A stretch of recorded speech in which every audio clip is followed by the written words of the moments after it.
Bismillahirrahmanirrahim. Nyonggo lakoni urip. Sukmaku pancen wis dadi kodo lan kodare aku. Masih sewu iso nyingkirne, ora bakal iso nggeser. Ora usah engkres, amarga Gustine murah tur welas asih. Jaga.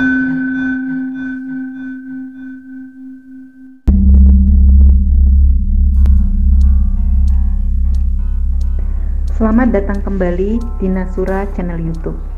Saya Nasura akan membacakan cerita yang saya tulis sendiri dengan akun Twitter Nasura101 dengan judul Jagrak, based on true story. Ini adalah video ketiga dari Jagrak. Sebelum mendengarkan video ini, silahkan mendengarkan video sebelumnya, Jagrak bagian 1 dan bagian kedua. Sebelum masuk ke cerita, jangan lupa di like, subscribe, dan share video ini agar kami bisa berkembang. Kita langsung masuk ke cerita. Selamat mendengarkan.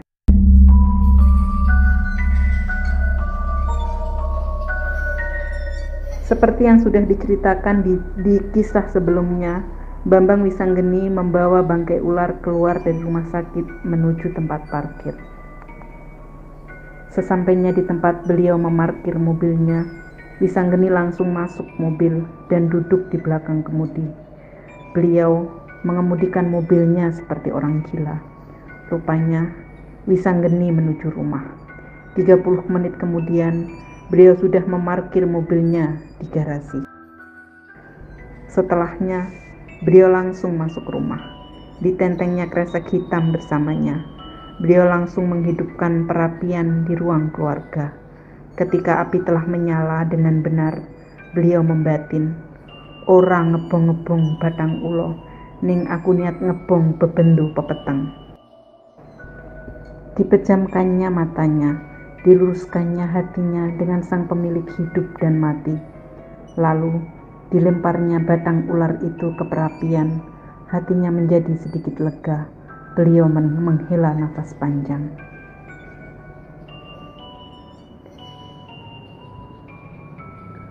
Bunyi gemeretak dan bau anyir menguap seketika ketika badang ular itu mulai terbakar. Wisanggeni mulutnya masih komat-kamit membaca mantra. Entah apa yang diucapkannya, geruweng tidak jelas. Tanpa disadarinya, istrinya telah mematung dari tadi di belakangnya. Ketika seluruh batang ular itu telah terbakar jadi abu dan tidak berbekas, beliau beringsut dari ruang itu menuju dapur. Beliau sempat terkejut sebentar melihat istrinya ada di sana. Detik berikutnya kembali cuek dan tidak bicara sepatah kata pun. Langkahnya pasti menuju dapur. Beliau mengambil segenggam garam. Sambil berjalan, garam di genggamannya terus ditiupnya. Beliau kembali ke ruang tengah, ke depan perapian. Dilemparkannya garam dalam genggamannya ke perapian. Wajahnya beku, ekspresinya sulit diartikan. Setelahnya beliau berbalik ke arah istrinya. "Ikutlah denganku ke rumah sakit, bawa mobilmu dan bawa Adi pulang." Tanpa menunggu jawaban istrinya, beliau langsung meninggalkan istrinya menuju garasi, mengeluarkan mobilnya dari garasi, menuju jalan utama, kembali ke rumah sakit. Istrinya langsung mengekor di belakangnya dan melakukan hal yang sama. 2 mobil sedan itu beriringan menuju rumah sakit. 30 menit kemudian, mereka sudah berlari di koridor rumah sakit, menuju ruangan tempat Sabu Jagad dirawat. Adi tertidur pulas di sofa. Bocah kecil itu memang kelelahan. Energinya terkuras karena harus membantu papanya. Dia memang tidak terlihat melakukan apa-apa, tapi dialah yang mampu membuka jalan bagi papanya untuk bisa masuk ke dimensi lain, karena vision papanya telah diblok oleh Sabu Jagad. Wisanggeni tidak menyangka bahwa Sabu Jagad begitu menyayanginya dan sangat mengkhawatirkannya. Beliau salah jika berprasangka bahwa Sabu Jagad telah menaruh jeda karena sesungguhnya sapu jagat begitu dekat. Saking sayangnya sapu jagat kepada Wisanggeni, sapu jagat menutup penglihatan atas dirinya ketika menyadari dirinya dalam bahaya, karena tidak ingin pamannya ikut terlibat. Wisanggeni terus menyesali hal ini. Hatinya teriris menyaksikan sapu jagat berbaring lemah tak berdaya. Dengan isyarat, Wisanggeni meminta istrinya membawa Adi pulang. Magdalena langsung membopong putranya. Sambil membopong putranya, dia menjenguk sapu jagat, mengecek keadaan sapu jagat dan berbicara dengan perawat yang menjaganya.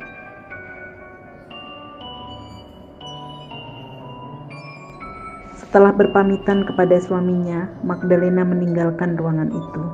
Hatinya kalut, ada banyak yang dia sesalkan. Harusnya beliau tidak menaruh keponakannya yang masih sangat muda sebagai incas di kantornya. Tapi dia satu-satunya kandidat yang lolos seleksi. Sapu jagat memang memiliki kemampuan lebih dari remaja sebayanya. Dia pintar, konsisten, dan mandiri. Selain itu, jujur, tekun, dan bertanggung jawab. Semua ini memang di luar nalarku, keluhnya.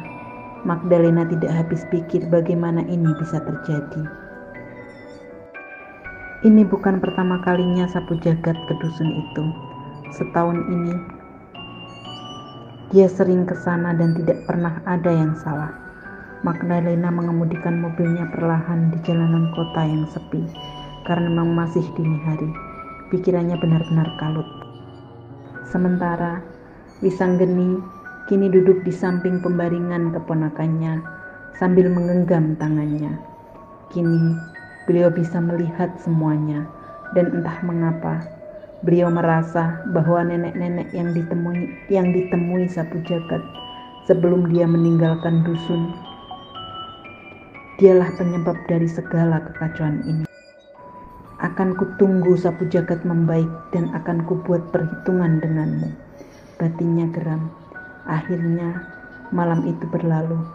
Saat subuh berkumandang, Wisanggeni merasa lebih lega, seperti keluar dari penjara.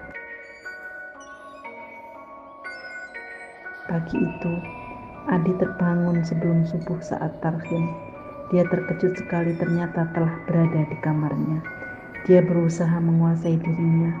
Sesaat kemudian dia bergumam, "Ayah pasti masih di rumah sakit menjaga Mbak Ida. Aku harus memastikan Ratih ke masjid." Dia bergegas membangunkan adiknya dan menyuruhnya bersiap-siap. Ketika azan berkumandang, keduanya sudah meninggalkan rumah, melangkah menuju masjid. Selesai berjamaah, Adi menemui guru ngajinya. Guru ngajinya adalah juga guru dari adik dan sapu jagat. Beliau adalah imam yang tiap hari ngimami di masjid tempat Bambang Wisanggeni berjamaah bersama putra-putrinya. Adi mencium tangan gurunya bergiliran dengan Ratih. "Ada yang ingin kau sampaikan, Nak Adi?" Guru ngajinya seolah tahu apa yang ada di pikiran Adi. Adi nampak ragu-ragu, tapi kemudian gurunya mengulurkan tangan kirinya. Adi sempat terkejut sejenak, tapi kemudian dia tersenyum. Dia berpikir hanya ayahnya saja yang tahu bahwa dengan telapak tangan kirinya bisa menjelaskan apa yang tidak bisa dia jelaskan dengan bibirnya. Gurunya tersenyum meyakinkan dan Adi mengangguk pasti, lalu mengulurkan tangan kirinya. Setelah menggenggam tangan Adi, gurunya mengulurkan tangan kanannya pada Ratih dan tersenyum. Ratih yang sedari tadi bingung menyaksikan tingkah mereka berdua, akhirnya tersenyum. Lalu ketiganya berjalan beriringan menuju rumah. Ratih dan Adi terlihat sumringah karena diantar pulang oleh gurunya. Itu setidaknya yang dipahami oleh Ratih. Namun pemahaman Adi berbeda. Gurunya tidak perlu memejamkan mata dan bersemedi bersamanya untuk melihat semuanya. Yang kedua, gurunya juga sedang menjaga Ratih, karena sesungguhnya Ratih terlahir sebagai manusia biasa dan dia pasti akan syok bahkan bisa jadi kehilangan kesadaran jika dilibatkan dalam hal ini, karena fisik dan psikisnya tidak mampu memahami segala kekacauan ini. Segala kekacauan yang susah dinalar. Gurunya memang luar biasa. Kadang Adi merasa bahwa guru ngajinya adalah ayah keduanya. Seandainya tidak dalam pengawasan ayah dan guru ngajinya, tentu dia tidak akan bisa menjadi seperti sekarang, penderita autis tapi bisa hidup normal. Aku sudah melihat semuanya, dan kau tidak perlu mengkhawatirkan Nyai Sapu Jagat. Aku akan ke rumah sakit setelah ini dan menemani ayahmu. Pergilah ke sekolah seperti biasa. Jangan membuat mama dan adikmu khawatir. Adi pun tersenyum dan mengangguk pasti. Sesampainya di depan rumah, guru ngajinya berbisik di telinga Ratih. Gadis muda ini nampak tersenyum geli, lalu pamitan masuk rumah. Sebelum berbasa-basi sebentar, dia terlihat riang. Tinggallah Adi dan gurunya. Beliau menggenggam kedua tangan Adi dan disatukan. Setelah itu, gurunya berpamitan. Adi berdiri mematung, memperhatikan gurunya hingga tak terlihat. Seperti janjinya kepada Adi, gurunya menjenguk Sapu Jagat di rumah sakit. Wajah Wisanggeni terlihat sumringah, melihat laki-laki yang sudah seperti saudaranya datang menjenguk. Keduanya sangat akrab. Setelah beberapa lama, gurunya Sapu Jagat secara khusus memeriksa keadaan Sapu Jagat. Beliau meletakkan telapak tangan kanannya di kening Sapu Jagat, lalu memejamkan matanya. Sapu Jagat masih terbujur kaku bagai mayat hidup. Setelah beberapa lama, gurunya membuka matanya dan terlihat syok. Beliau menuntun Wisanggeni untuk keluar dari ruangan tempat Sapu Jagat dirawat. Diajaknya Wisanggeni untuk duduk di suatu tempat. Entah berapa lama, beliau hanya duduk dan tidak berbicara sepatah kata pun. Wisanggeni pun seperti mengerti kebingungan laki-laki di hadapannya. Beliau tidak ingin menyela. Yang beliau lakukan hanya sabar menunggu dan menyiapkan diri. Karena Wisanggeni begitu yakin apa yang akan didengarnya adalah bukan hal baik. Wisanggeni begitu yakin karena beliau bisa membaca wajah sok laki-laki di hadapannya saat membuka matanya setelah memeriksa keponakannya. Ditambah lagi, dirinya langsung diseret keluar ruangan, pasti hal yang genting, hingga laki-laki ini membawa menyingkir dari keponakannya. Akhirnya, laki-laki ini berkata, "Dia telah dijadikan jagrak." Kalimatnya pelan nyaris berbisik, tapi itu bagai petir yang menyambar bagi Wisanggeni. Wajah Wisanggeni langsung pucat pasi. Dia lebih shock dari laki-laki yang dihadapannya. Tubuhnya gemetaran menahan amarah. Laki-laki itu memegang bahu Wisanggeni. "Tenanglah, simpanlah amarahmu, karena itu tidak akan membantu."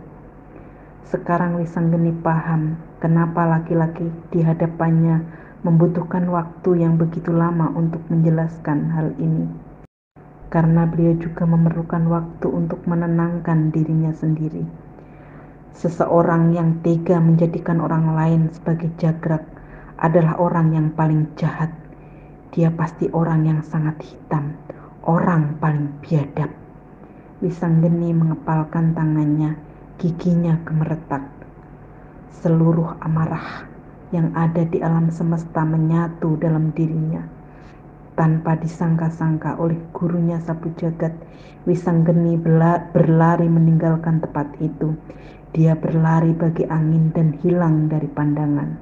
Wisanggeni berlari ke arah wilayah Kabupaten C, ke arah hutan larangan. Wisanggeni berlari ke arah pohon mahoni, tempat keponakannya pernah terkapar. Dengan seluruh kekuatannya, beliau menghantam pohon mahoni itu dengan tangannya. Pohon mahoni itu hangus terbakar. Belum puas dengan itu, dengan kedua tangannya beliau mencabut pohon mahoni itu dan menghantamkannya ke segala arah. Beliau menghantamkannya ke segala arah, meluapkan semua amarahnya. Beliau benar-benar membuat kekacauan di hutan itu. Sementara gurunya sapu jagat mengawasinya dari tempat yang tidak terlihat. Wajahnya nampak sangat khawatir menyaksikan apa yang sedang terjadi. Bola matanya bercampur duka yang dalam. Beliau benar-benar merasakan apa yang dirasakan Wisanggeni. Beliau ingin sekali mendekat dan menenangkan Wisanggeni, namun beliau hanya menunggu waktu yang tepat, karena jika tidak, beliau juga akan jadi korban kemarahan Wisanggeni. Wisanggeni memang bukan orang sembarangan. Bisa-bisa beliau mati konyol jika menyela Wisanggeni saat ini. Wisanggeni adalah keturunan dari orang yang sangat disegani di zamannya, seorang pendekar pilih tanding yang sering membuat tentara Belanda jungkir balik. Wisanggeni sendiri memang orang yang terlahir dari weton yang memiliki karakter seperti racun api. Itulah mengapa beliau diberi nama Bambang Wisanggeni. Meski kekuatannya tidak seperti putranya Arjuna, tapi beliau bisa menjadi sangat berbahaya saat marah.